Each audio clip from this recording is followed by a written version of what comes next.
ఓం ఉమాయై నమః. ఓం ఉమాయై నమః. ఓం ఉమాయై నమః. శ్రీ ఉమాసహస్రం ద్వితీయ స్తబకః.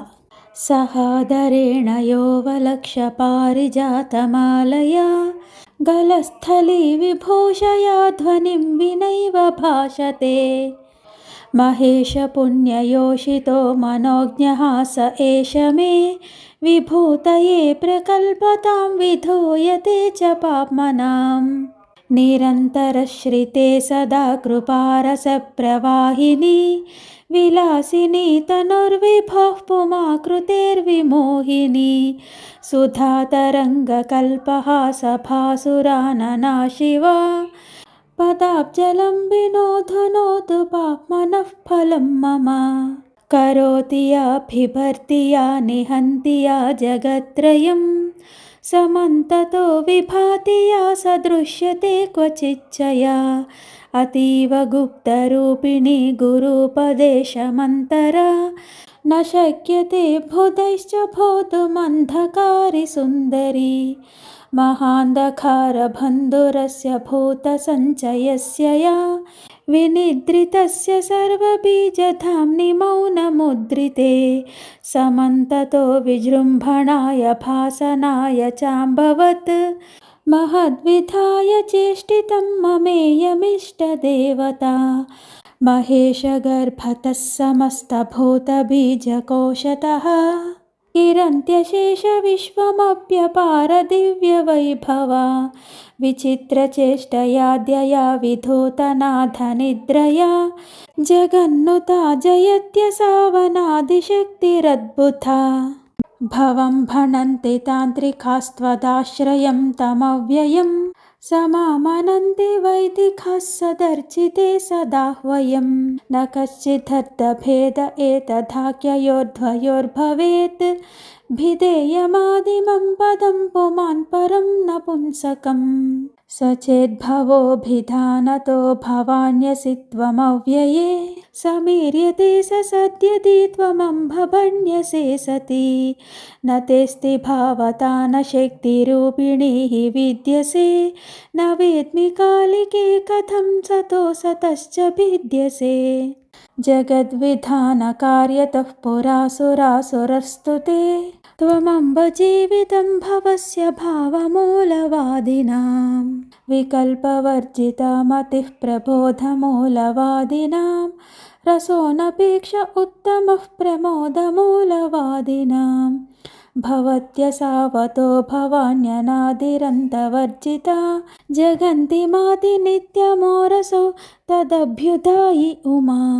రసాత్మికోష్యతేऽఖిలైరసో తతః శివోచ్యతే పరైవమీషితుశ్చితిస్త్రిधा బుధైరుదీర్యతే. చితిః పరైవ కామనా రసేన కేనచిద్యుతా చితిః పరైవ సర్వదాప్యనస్త్యజస్యతు క్రియా. చితిః పరైవ గోచరావభాసి కామతిः స్మృతా త్రిదైవమన్యథా చితేశ్చిరంతనైరుదీర్యతే. చికీర్షతి ప్రభౌజ్వలత్వదీయకీలసन्ततेः వికీర్ణధూమజాలమేతదంబరస్థలం తతం. విసృష్టితః పురాసి యా శివప్రభుత్వరూపిణీ పృథక్ ప్రభుశ్చ లక్షితాసి సా సవిత్రి పుష్కరే. పునర్విపాకతో ఘనీభవద్భిరక్షిగోచరైः తతస్తతः సముజ్జ్వలైః ఖసూక్ష్మరేణుగోలకైः. అజాండవృక్షకోటికందబృందవద్వ్యథः పురా మహేశదృష్టిమయ్యుమేవ మండలాని భాస్వతాం.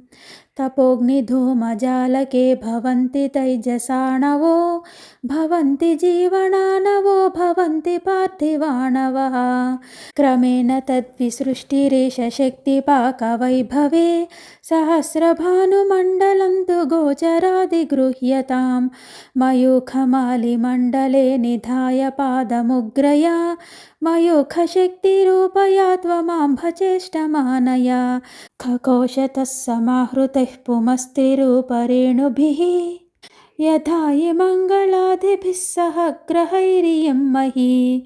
విసర్జనేన భూయసాపి దేవ్యతృప్తయే యతా विचेष्टितं विलक्षणं पुनर्विधीय तत्त्वया इहान्तरे वसुन्धरामयूखमालिबिम्बयोः अमुष्यकर्मणः सवित्रिचन्द्रमण्डलं फलं वधूपुमाकृतिर्ततो बभूवधुर्युवां शिवे त्वमीश्वरच्च लीलया विहर्तुमत्र विष्टपे अहो प्रभुं नभस्तनुं त्वदीयगर्भसम्भवात् भणन्ति कालि तत्र चित्रभाषणस्त्वदात्मजं पुमानथोऽसबिम्बितो हिरण्मयो दिवाकरे धियापि नैव केवलं हिरण्मयेन वर्ष्मणा इदं तु कार्यरूपमन्यदुच्यते भूतैः प्रभो इहान्तरे नृणां पुनर्वपुस्तदम्बबिम्बितम् स्वयं च काञ्चनप्रकाशवर्ष्मणा प्रभाकरे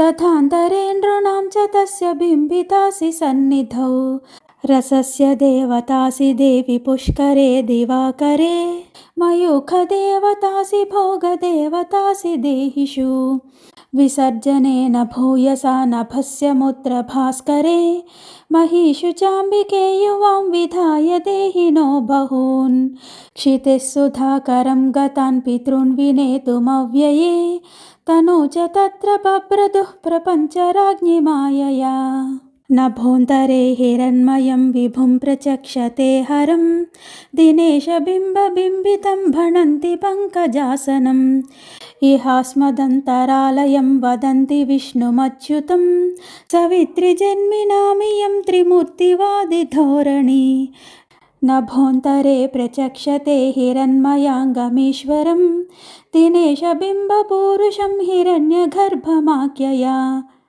विराजमानमक्षरं विराजमन्तरे नृणां सवित्रितत्त्ववेदिनामियन्तु नाम कल्पना हिरण्मयाङ्गमम्बरे वदन्ति सोममम्बिके दिवाकरस्य मण्डले तु बिम्बितं पुरन्दरं शरीरिणामिहान्तरेऽग्निमालपन्ति भासुरम् चिरन्तनोक्तिदर्शिनामियं शिवे प्रणालिका सरोरुहक्षवाग्वधू मनोहरौ तु पूर्ववत् सुधांशुबिम्बपूरुषस्तु रुद्रसंज्ञकः शिवे हिरण्मयोऽन्तरिक्षजात ईश्वरः सदाशिवः सदैव वस्तु काञ्चनाङ्गपञ्चमूर्तिवादिनां प्रभोः प्रमादितस्ततः प्रमावति स्वयं पृथक् विहाय सा शरीरिणी प्रभो ततो हिरण्मये हिरण्मयाङ्गनाकृतिर्नभोन्तरे च भास्करे